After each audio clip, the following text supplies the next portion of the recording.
আজ আমি বানিয়েছি সাউথ ইন্ডিয়ানের একটা ফেমাস খাবার। চলো কি করে বানিয়েছি দেখাই তোমাদেরকে। প্রথমে চাল আর বিউলির ডালকে ভিজিয়ে নিয়েছি, দিয়ে মিক্সির জারে ওকে ভালো করে পিষে নিব।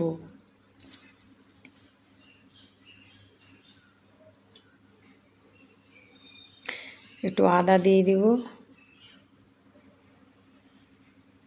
পিষা হয়ে গেলে ওকে একটা টিফিনে ভরে 6 ঘন্টার জন্য স্টোর করে রেখে দিব, যাতে ওটা পারফেক্টভাবে রেডি হয়ে যায়। আর কারি পাত্তা মিক্স করে নেব ওর সঙ্গে,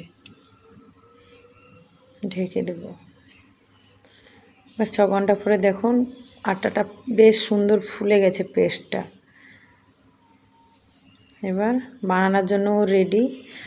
ওর সঙ্গে একটু জল মিশিয়ে নিব, গাঢ় হয়ে গেছে। একটু বেকিং সোডা,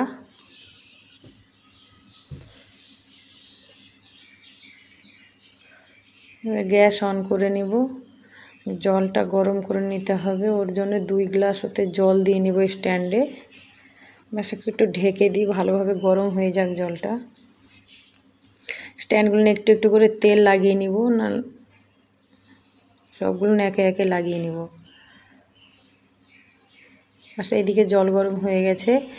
এবার স্ট্যান্ড ওর মধ্যে বসিয়ে নিব। ফির ইডলির পেস্ট ওর মধ্যে দিয়ে দিব।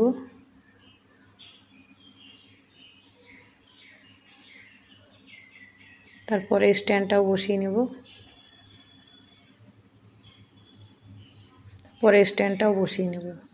বাস এবার ওকে 15 মিনিটের জন্য ঢেকে স্টিম করব স্পিডে। 15 মিনিট হয়ে গেছে, এবার এটা খুলে দেখব কাঁচা আছে কি না। ওর জন্য একটু কাঁটা চামচ দিয়ে চেক করে নেব। বাস এটা পারফেক্ট হয়ে গেছে, কাঁচা নেই। গ্যাস বন্ধ করে দিব।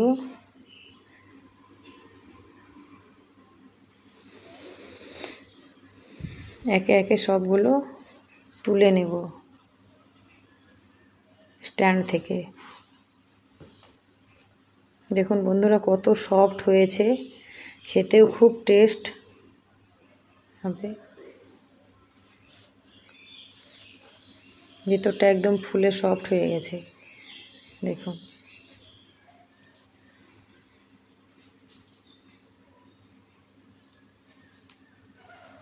সবগুলো থালায় তুলে নেব। এবার চাটনির জন্য নেব নারকেল, ভাজা বাদাম, একটু পেঁয়াজ, একটু আদা। বাস একটু জল দিয়ে ওকে পিষে নেব। পিষা হয়ে গেছে। বাস একটু লবণ দিয়ে নেব। আর যারা ঝাল খাবেন আগে লঙ্কা অ্যাড করে নেবেন। কড়াই ছোক লাগানোর জন্য একটু সরিষার তেল দেব, শুকনো লঙ্কা, সরষে, কারি পাত্তা। বাস হয়ে গেলে গ্যাসটা বন্ধ করে নেব, ফির দিয়ে দেব। বাস এটা কমপ্লিট চাটনি বানানো।